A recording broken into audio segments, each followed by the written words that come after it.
بسم اللہ الرحمن الرحیم۔ السلام علیکم۔ حضرت ابوبکر صدیق رضی اللہ عنہ نے کفار مکہ کے مظالم سے تنگ آ کر جب ہجرت کا ارادہ کیا تو مکہ کے ایک رئیس ابن دغنہ نے آپ رضی اللہ عنہ کو یہ کہہ کر پناہ دی کہ ایسا شہر کس طرح آباد رہ سکتا ہے جہاں سے آپ ایسی ہستی رخصت ہو جائے۔ چنانچہ اس کی ضمانت پر آپ رضی اللہ عنہ واپس تشریف لے آئے، لیکن جلد ہی کفار نے ابن دغنہ پر دباؤ ڈالا کہ آپ رضی اللہ عنہ کی عبادت کی وجہ سے کفار کے بیوی بچے آپ کی طرف راغب ہو رہے ہیں۔ چنانچہ ابن دغنہ نے آپ رضی اللہ عنہ سے کہا کہ آپ کے طرز عمل سے اہل مکہ کو شکوہ ہے کہ اس طرح ان کی عورتیں اور بچے مسلمان ہو جائیں گے، اس لیے آپ رضی اللہ عنہ یہ طریقہ چھوڑ دیں اور اندر بیٹھ کر قرآن شریف پڑھا کریں، ورنہ مجھے اپنی حفاظت واپس لینی پڑے گی۔ آپ نے جواب دیا کہ آپ اپنی حفاظت بے شک واپس لے لیں، مجھے اللہ اور اس کے رسول کی حفاظت ہی کافی ہے۔ چنانچہ ابن دغنہ نے اپنی حفاظت واپس لینے کا اعلان کر دیا اور حضرت ابوبکر صدیق رضی اللہ عنہ نے ہجرت مدینہ تک مکہ ہی میں قیام فرمایا اور مظالم کے ساتھ برداشت کرتے رہے۔ حضرت بلال حبشی رضی اللہ عنہ غلام تھے۔ آپ کا مالک امیہ بن خلف آپ رضی اللہ عنہ کو سخت گرمی میں دوپہر کے وقت تپتی ریت پر لٹا کر سینہ پر بھاری پتھر رکھ دیتا اور زنجیروں میں باندھ کر کوڑے لگاتا۔ ایذا دینے والے تھک جاتے اور باریاں بدلتے رہتے، لیکن آپ کی زبان سے آہد آہد کے سوا کچھ نہ نکلتا۔ ایک بار حضرت ابوبکر صدیق رضی اللہ عنہ نے آپ کو اس حالت میں دیکھا تو خرید لیا۔ یمن سے ہجرت کر کے مکہ تشریف لانے والے حضرت یاسر رضی اللہ عنہ اور آپ کی بیوی سمیہ رضی اللہ عنہ اور بیٹے عمار رضی اللہ عنہ کو اسلام قبول کرنے کی پاداش میں اذیت ناک سزائیں دی گئیں، حتیٰ کہ ابو جہل نے نیزہ مار کر حضرت سمیہ کو شہید کر دیا اور وہ اسلام کے نام پر شہید ہونے والی پہلی خاتون ٹھہری۔ حضرت صہیب رضی اللہ عنہ بن سنان کو روم سے بطور غلام پکڑ کر لایا گیا تھا۔ آپ اور حضرت عمار اپنے گھروں سے اکیلے دار ارقم کی طرف روانہ ہوئے تاکہ حضور صلی اللہ علیہ وآلہ وسلم کی خدمت میں حاضر ہو کر اسلام قبول کر لیں۔ راستے میں اتفاقاً دونوں کی ملاقات ہوئی اور پھر اکٹھے مسلمان ہوئے اور دونوں لمبے عرصہ تک کفار کے مظالم سہتے رہے۔ جب ہجرت مدینہ ہوئی تو حضرت صہیب رضی اللہ عنہ بھی ایک روز مدینہ کی طرف روانہ ہوئے، لیکن کفار کی ایک جماعت نے آپ کا تعاقب کیا۔ جب وہ آپ کے پاس پہنچے تو آپ نے کہا کہ تم جانتے ہو کہ میں بہت اچھا تیر انداز ہوں، جب تیر ختم ہو جائیں گے تو پھر تلوار سے مقابلہ کروں گا، جب تلوار بھی میرے ہاتھ میں نہ رہے تو پھر تمہارا جو جی چاہے کر لینا، لیکن اگر تم چاہو تو میری جان کے بدلے میرا مال اور 2 لونڈیاں لے لو۔ کفار اس پر راضی ہو گئے اور حضرت صہیب رضی اللہ عنہ نے مدینہ پہنچ کر جب حضور صلی اللہ علیہ وآلہ وسلم کو یہ بات بتائی تو آپ نے فرمایا صہیب نے نفع کی تجارت کی۔ عمر بن خطاب گھر سے ننگی تلوار ہاتھ میں لیے نکلے تاکہ نعوذ باللہ محمد رسول اللہ صلی اللہ علیہ وآلہ وسلم کی آواز ہمیشہ کے لیے دبا دیں۔ راستہ میں کسی نے اطلاع دی کہ اپنی بہن اور بھائی کی خبر لو، وہ دونوں مسلمان ہو چکے ہیں۔ چنانچہ آپ غصہ کی حالت میں اپنی بہن کے گھر پہنچے۔ حضرت فاطمہ بن خطاب نے اپنے بھائی عمر بن خطاب کے ہاتھ سے مار کھائی اور زخمی ہوئیں، لیکن اپنی استقامت کے اظہار کے ساتھ ان کے اسلام قبول کرنے کا ذریعہ بنی۔ حضرت ابو فقیہ رضی اللہ عنہ بنو عبدار کے غلام تھے۔ وہ آپ کو ایسی سخت اذیتیں دیتے کہ آپ بے ہوش ہو جاتے۔ پاؤں میں بیڑیاں ڈال کر آپ کو تپتی ریت پر گھسیٹا جاتا۔ ایک روز غلاموں کے مولا سیدنا حضرت ابوبکر صدیق رضی اللہ عنہ نے آپ پر ظلم ہوتا دیکھا تو آپ رضی اللہ عنہ کو خرید کر آزاد کر دیا۔ حضرت خباب رضی اللہ عنہ بن ارت بھی غلام بنا کر مکہ میں لائے گئے۔ 6 نمبر پر اسلام قبول کیا۔ آہن گری کا کام کرتے تھے۔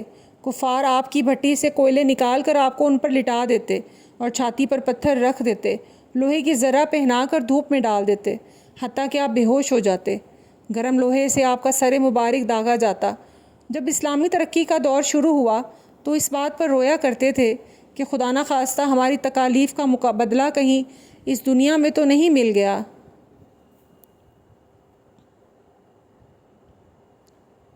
حضرت سلمہ رضی اللہ عنہ ابن حشام ابتدائی زمانہ میں مسلمان ہوئے اور ہجرت کر کے حبشہ تشریف لے گئے۔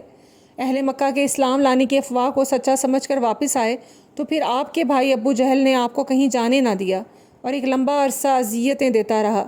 حضرت محمد صلی اللہ علیہ وآلہ وسلم مدینہ تشریف لانے کے بعد دعا کیا کرتے کہ خدایا ولید بن ولید، سلمہ رضی اللہ عنہ بن حشام اور عیاش رضی اللہ عنہ بن ربیعہ کو مشرکین کی سختیوں سے نجات دے۔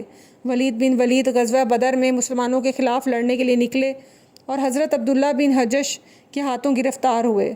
آپ کے بھائی خالد بن ولید آپ کو چھڑانے کے لیے آئے تو حضور صلی اللہ علیہ وآلہ وسلم نے فدیہ میں ان کے والد کی زرہ، تلوار اور خود طلب کی۔ خالد نے فدیہ دے کر ولید کو چھڑا لیا، لیکن مکہ واپس ہوئے تو راستہ میں ہی بھائیوں کو چھوڑ کر مدینہ آئے اور مسلمان ہو کر پھر بھائیوں کے ہمراہ روانہ ہوئے۔ بھائیوں نے کہا کہ جب تم نے اسلام قبول کرنا ہی تھا تو فدیہ سے قبل ہی کیوں نہ ہو گئے؟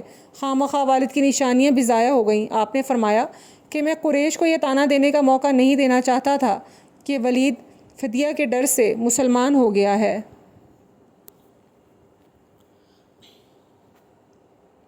راستہ میں تو بھائیوں نے کوئی تعارض نہ کیا، لیکن مکہ پہنچ کر آپ رضی اللہ عنہ کو سلمہ اور عیاش رضی اللہ عنہ کے ساتھ قید کر دیا۔ عیاش بن ربیعہ نے ابتدائی ایام میں اسلام قبول کیا اور لمبا عرصہ ابو جہل کی اذیتیں سہیں، جو آپ کا ماں جایا بھائی تھا۔ پھر آپ رضی اللہ عنہ مدینہ ہجرت کر گئے تو ابو جہل نے مدینہ آ کر آپ سے کہا کہ والدہ تمہاری جدائی سے سخت بے قرار ہیں۔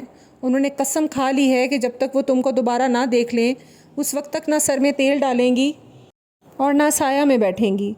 عیاش رضی اللہ عنہ ماں کا یہ حال سن کر ابو جہل کے ساتھ مکہ واپس آ گئے اور یہاں پہنچ کر ابو جہل نے انہیں بھی قید کر دیا۔ یہ تینوں کفار کی قید میں تھے کہ ولید رضی اللہ عنہ کسی طرح نکل بھاگے اور مدینہ پہنچ کر حضور صلی اللہ علیہ وآلہ وسلم کو ساری داستان سنائی۔ حضور نے ولید رضی اللہ عنہ کو دوبارہ مکہ بھیجا تاکہ دونوں قیدی ساتھیوں کو بھی چھڑا لائیں۔ چنانچہ آپ رضی اللہ عنہ مکہ گئے اور دونوں صحابہ کو نکال لائے۔ حضرت خالد بن سعید نے خواب دیکھ کر قبول اسلام کی ابتدا ہی میں توفیق پائی۔ والد کے ہاتھوں شدید دکھ برداشت کیے، قید تنہائی میں کئی روز بھوکے پیاسے رکھے گئے، آخر ایک روز موقع پا کر بھاگ نکلے اور اطراف مکہ میں روپوش ہو گئے۔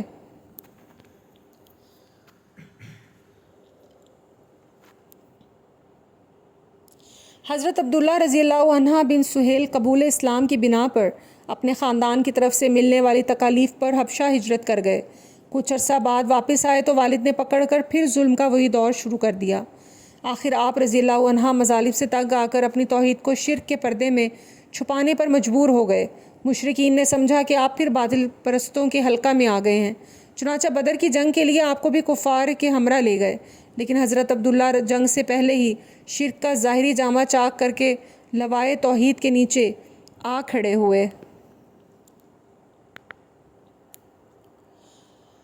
حضرت زبیر رضی اللہ عنہ بن عوام حضرت محمد صلی اللہ علیہ وآلہ وسلم کے پھوپھی زاد بھائی تھے۔ 16 برس کی عمر میں اسلام قبول کیا۔ آپ کا چچا آپ کو چٹائی میں لپیٹ کر ناک میں دھواں دیتا، لیکن آپ رضی اللہ عنہ استقلال سے توحید پر قائم رہے۔ حضرت زنیرہ رضی اللہ عنہا ابتدائی بعثت میں اسلام لائیں۔ بنو مخزوم کی کنیز تھیں۔ ابو جہل شدید تکلیفیں دیتا۔ اسلام لانے کے بعد اتفاقاً آپ رضی اللہ عنہا اندھی ہو گئیں تو مشرکین نے کہنا شروع کر دیا کہ اسے لات اور عزا کی نافرمانی نے اندھا کر دیا ہے۔ آپ جواب دیتی ہیں کہ بتوں کو تو یہ بھی معلوم نہیں کہ انہیں پوجنے والے کون ہیں، اور اللہ چاہے تو میری بینائی کو لٹا سکتا ہے۔ اللہ تعالیٰ کی شان کہ آپ کی آنکھیں ٹھیک ہو گئیں۔ اس پر مشرکین کہنے لگے کہ یہ تو محمد صلی اللہ علیہ وآلہ وسلم کا جادو ہے۔ ابو جہل آپ رضی اللہ عنہ کو دیکھ کر غصے سے کہا کرتے کہ کیا اس بے وقوف اور کم علم زنیرہ پر تو اسلام کی سچائی ظاہر ہو گئی اور میں صاحب علم اور فراست اس سچائی کو نہ سمجھ سکا؟ حضرت محمد صلی اللہ علیہ وآلہ وسلم کی بڑی صاحبزادی حضرت زینب رضی اللہ عنہ کے خاوند ابو العاص نے بدر میں کفار کی طرف سے شرکت کی اور مسلمانوں کے ہاتھوں گرفتار ہو کر اس شرط پر رہا کیے گئے کہ واپس جا کر حضرت زینب کو مدینہ بھیج دیں گے۔ چنانچہ انہوں نے واپس جا کر حضرت زینب کو اپنے چھوٹے بھائی کنانہ کے ساتھ واپس کیا، لیکن قریش نے تعاقب کیا اور ایک بدبخت حبار بن اسود نے آپ رضی اللہ عنہ کو نیزہ مار کر زمین پر گرا دیا۔ آپ حاملہ تھیں، چنانچہ حمل ساقط ہو گیا اور اسی حادثے کے نتیجے میں آپ رضی اللہ عنہ نے وفات پائی۔ جنگ بدر کے بعد 10 صحابہ کی ایک جماعت کو حضور نے ایک مہم پر بھجوایا۔ مقام ہدا میں حزیل کے ایک قبیلہ بنی تیان کے قریب تقریباً 100 تیر اندازوں نے ان کا پیچھا کر کے ان کا محاصرہ کر لیا اور تیروں کی بارش کر کے 7 صحابہ کو شہید کر دیا، جبکہ باقی 3 سے کہا کہ اگر وہ خود کو کفار کے حوالے کر دیں تو انہیں کچھ نہیں کہا جائے گا۔ لیکن یہ تینوں کفار کے پاس آئے تو انہوں نے انہیں پکڑ کر باندھنا شروع کر دیا۔ اس پر ایک صحابی نے اعتراض کیا تو کفار نے انہیں شہید کر دیا اور باقی 2 صحابہ کو قید کر کے ساتھ لے گئے۔ ان 2 میں سے ایک حضرت خبیب رضی اللہ عنہ کو بنو حارث نے خرید لیا تاکہ بدر کے میدان میں حضرت خبیب کے ہاتھوں قتل ہونے والے حارث بن نوفل کا بدلہ لے سکیں۔ جب آپ کو شہید کرنے کے لیے حرم سے باہر لایا گیا تو آپ رضی اللہ عنہ نے کفار کی اجازت سے 2 نفل نماز پڑھی اور پھر فرمایا کہ اگر یہ خیال نہ ہوتا کہ تم لوگ سمجھو گے کہ مجھے موت کا خوف ہے تو میں نماز کو لمبا کرتا۔ پھر حضرت خبیب رضی اللہ عنہ نے یہ اشعار پڑھے کہ میں مسلمان ہونے کی حالت میں جان دے رہا ہوں، مجھے اس بات کی کوئی پرواہ نہیں کہ میں قتل ہو کر کس پہلو پر گروں گا، اور یہ بات خدا تعالیٰ کے اختیار میں ہے کہ اگر وہ چاہے تو میرے جسم کے ایک ایک ٹکڑے میں برکت رکھ دے۔